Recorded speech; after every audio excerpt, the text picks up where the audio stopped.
Welcome to Think About It Thursday, where we give you a little something to think about to help your cats live longer, healthier lives. I'm Jay. I'm Adrian. And together we are the two crazy cat ladies. And today's subject, guys, is so serious. I want you guys to shut other things off and actually listen to us for 6 to 10 minutes. Not a really long time, but we have some serious, real information that all cat parents need to know about. We're going to give you a brief overview, but it's going to spark your interest because it is it's something that we learned many years ago, and we're appalled by it. You might not be, but every cat parent should know this so we can make the best decisions for our kitties. You guys, this is a big deal to think about. We've been getting a lot of questions about when we're talking about feeding human grade food. What is the difference between human grade? What does that mean? Food should be food, right? Food is food. You would think, but when it comes to the pet food industry, you guys, there are some things that we all need to know. Yes. Now, what the main thing that we need to know here is that the overwhelming majority of what is labeled as cat food is not actually food; it's cat feed. Okay. Go ahead. I was just going to say, feed. If you want to look at the definition of what feed is in the pet food industry standards, feed covers things that you would vomit. It's the leftovers from the slaughterhouses, from the restaurants, from other food facilities that are not fit for human consumption. So anything that we as humans cannot consume, that it would be really unhealthy or even deadly for us to consume, is sent over to the pet food manufacturers rendering plants, where they then heat the crap out of the ingredients in order to kill those, say, diseases or anything that they might not even know will be in it, in the food that is, or the ingredients that are brought over, the feed that is brought over, and then it is put into our cats' food, and it's able to be labeled as food as a marketing technique. Now, I get that there's a lot of people out there. There are people in our lives that are like, well, whatever. It doesn't matter what you're feeding your cat food, dog food, whatever it is. They're an animal. Just give them whatever. But the whole pet food industry has really found a way to monetize our trash. Yes. And that's what's so appalling. So I'm just going to say this really quickly. Every time that we see lots of these commercials, and they're so heart-wrenching, beautiful things, all these wonderful things in the food, beautiful commercials about pet foods. When people are spending, when companies are spending millions of dollars on advertising, this is the kind of ingredients that goes into the food, okay? The diseased, dying, decaying ingredients, the roadkill, the stuff on the side of the road, I'm telling you, and I know this firsthand because my dad actually used to work in one of these plants that makes your cat's food. So I know it firsthand. This is not just from reading online or listening to, some conspiracy theory on social media. It's literally, my dad used to work there. So we understand what ingredients are actually going into our and your cat's food. And if you've ever driven by a rendering facility, and there are a lot of them out there because it makes a lot of money for a lot of people, you will not be able to breathe. Her dad would come home from work and have to be hosed up. It smells before he could even come in the house. Thick death. Is so terrible. And some of the things that he actually saw go through the machines. They were not actually animal ingredients. Right. They were not actually, other than, the corn, wheat, and soy, which we could go on about that forever as well. And the pesticides and the herbicides and the things that get that get glyphosate that gets into our cat's food and mycotoxins. All of that aside, tarps and scissors were actually getting stuck and going through this and actually going into pet food. So. Right. Because when they pick up dead animals that have died from God only knows what, raccoons, it all goes in. Yep. It just all goes in there. So yes. I think that it's really important that we look at what. Go ahead. Yeah, well, what rendering is, what rendering is I'll read you the definition. It's the cooking and drying of meat and or other animal byproducts not used for human consumption in order to recover. They feel very noble about being able to use this waste in order to feed our family members, right? But it's a process that converts waste animal tissue into a stable, usable material. Yeah. Like animal feed. And we wonder why there is now this epidemic that has popped up. In the last 40 years, look at the numbers of our cats that are dying from cancers, from diabetes, from any number of digestive issues. And it's because that's why food is so foundational. Yes, absolutely. Now, I want to tell you a little, and maybe you don't believe. Actually, let's do this. So, if you don't say you don't believe me, you say no. I trust. A lot of people trust the government, right? You really believe that they have the best interest of our animals.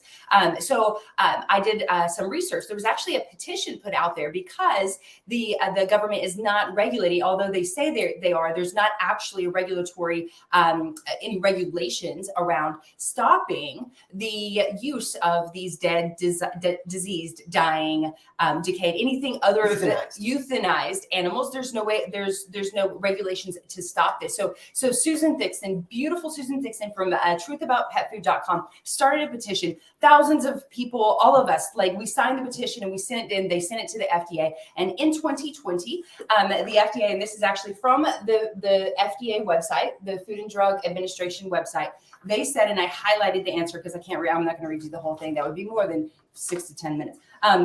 But at the preface, they said, yeah, you can absolutely look this up. February 4th, 2020, they said the petition prohibits the use of diseased animals or dying animals that have or animals that have died otherwise than by slaughter in pet food or animal feed, and requires renderers, as I explained what rendering is, who process or distribute such materials to meet labeling and record keeping conditions, and establish a standard of identity for pet food and treat products and an optimal pet food verification system.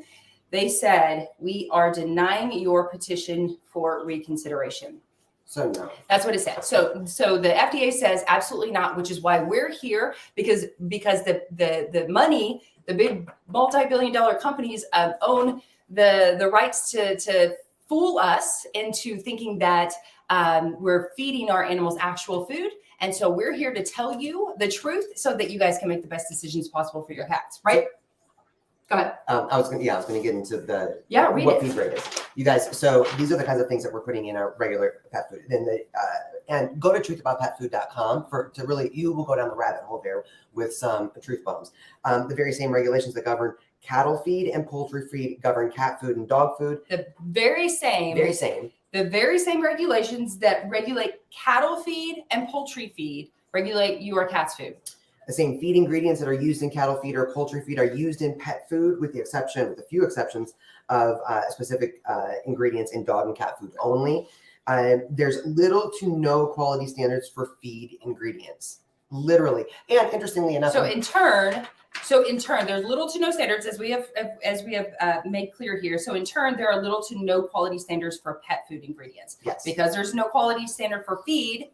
That's what they're giving our cats. Then there's no quality standards for pet food here in the States. Even down to safe manufacturing practices and transportation of ingredients or finished product are the same for the cows that you see and the chickens that you see when you drive through the country on a road trip and you smell them and you see the mass manufacturing of these animals. I'm so sad in itself. But the same manufacturing practices for that are also for the food that goes into our cat's bowl, right? Yeah.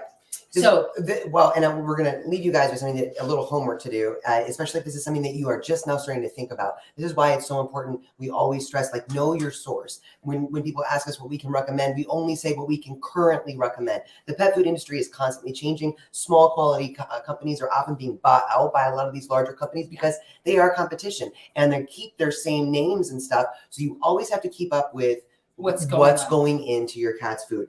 And if you are really looking at this, I don't know, cat food's fine, I implore you to go watch Pet Fooled. I know it's backwards on Instagram and TikTok, but you get the gist. This is the picture that you will see. You can get this free. You can watch it free on Amazon Prime, on Tubi, on Pluto. I think it's even on YouTube. But you guys can watch, and it's like 1 hour of your time. If you want to know more about what we're talking about, Cole Harrington, the producer of this film, we got to meet him. He spent 5 years. Mind you, never had a pet. Did not have a pet. He was just very interested in what the controversy that was going around that he thought was just a controversy or conspiracy even of what many pet owners are saying, like me, who it was my dad worked there. I know what's going into this food. Then he was like, I'm going to go into the back. And he interviewed all of these companies. He went to the really, for 5.5 years, literally studied and to see what's going on. And he delivers the truth in 1 hour in pet food. So you guys will not 1 hour of your life regret watching this film. that will change your cat's life forever. Yes. So that's gonna wrap up. Think about it Thursday. It's a really hot topic. So I hope you guys do go and watch Pet Food. Go check out truthaboutpetfood.com for some more information. You can go to the FDA website and really dive in to get the truth about these about the regulations around the food that's going into your cat's food. Guys, we will be live talking all about rescue. For those of you guys that are in the rescue world, you have to join our podcast today. We've got a really great interview and with Chris Roy, and we're really excited to be talking about it. So we will be there in about 20 minutes, and we will see you guys very soon. Thank you so much for joining us. Go love on your babies. Continue to have the attitude of gratitude. We'll see y'all soon, y'all. Bye-bye. Bye, guys.